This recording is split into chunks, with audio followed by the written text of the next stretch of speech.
Hello, Payson here. Welcome to my second video. If you are unaware, this is a series just for October where I read every Thursday, and I post twice a week because I'm posting on Thursdays. I will admit I'm fully aware of I am a little busy this week. I'm actually recording this Wednesday before I post. And so I have a shorter read. And it's because I've been homesick today. And I will be reading Polybius. I will, of course, link it. I'm trying to see who wrote it, but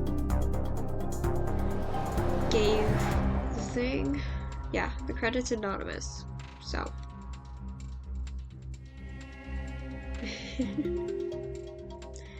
In Portland, Oregon, an unheard of new arcade game appeared in several suburbs, something of a rarity at the time. Polybius. The game proved to be incredibly popular to the point of addiction and queues for quickly followed by clusters of visits from men in black. Rather than the usual marketing data visitors to arcade machines, they collected some unknown data, allegedly testing psychoactive machines. The players themselves suffered from a series of unpleasant amnesia, insomnia, nightmares, night terrors, and suicide appearing as having game in various versions of the legend. Some players stopped playing video games. It's reported that one became an anti-gaming activist. That was the... Here is the alternative one. Polybius is an urban legend about a rare in 1981. The game was created by a mysterious company called... I'm not going to try to... German for sense detection. Deletion. Sorry. It was a puzzle shoot 'em up like Tempest. It was only released in a few suburbs of Portland, Oregon. It was supposedly very popular, with people forming long lines to play it.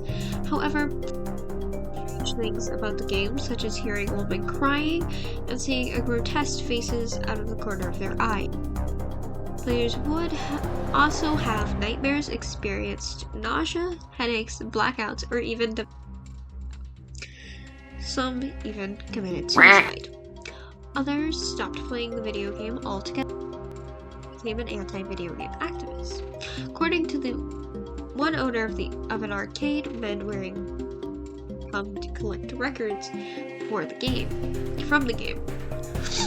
They did not take any on gameplay. Because of this, the leading theory is that it was some sort of experiment using subliminal messages. The game remains in a month after its release. All the cabinets suddenly disappeared. One cabinet reappeared in arcade 8, but quickly disappeared again. While some have tried to recreate the game, no one has ever found the original run. The game can be found available at the company's website, which if you open the link, I will say it does actually is not a safe thing to click on. It is not secure.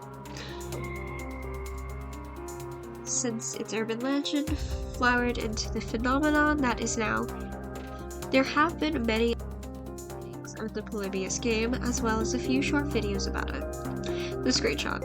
As in the only screenshot, I'm really not going to try to pronounce it. Thanks to Google Translate, it means sense. Possibly this could explain the amnesia. Now, I will say, I'm still going to link the video. The article.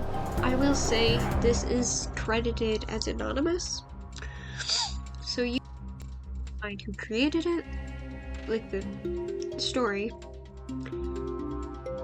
And so this is one of the more classic creepypastas I remember. And I remember we didn't really hear about the second alternative story. We would only hear about the first story. Sorry, I have my backdrop pulled up and I just realized one of the flames is correctly colored. Well, it looks like I'm not fixing that. Back to the topic. I really liked this one as a kid. Because to think of a game that is lost, you know, could have given people like amnesia and whatnot, it's very interesting. Because I think there is a game that had a similar to effect, but I think it was due to it was causing epilepsy. Or of course that one episode of Pokemon with the flashing light. So really this is a creepypasta that feels.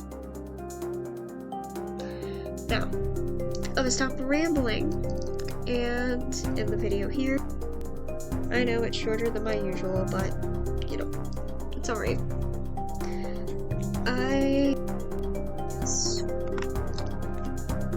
You know what? Screw it.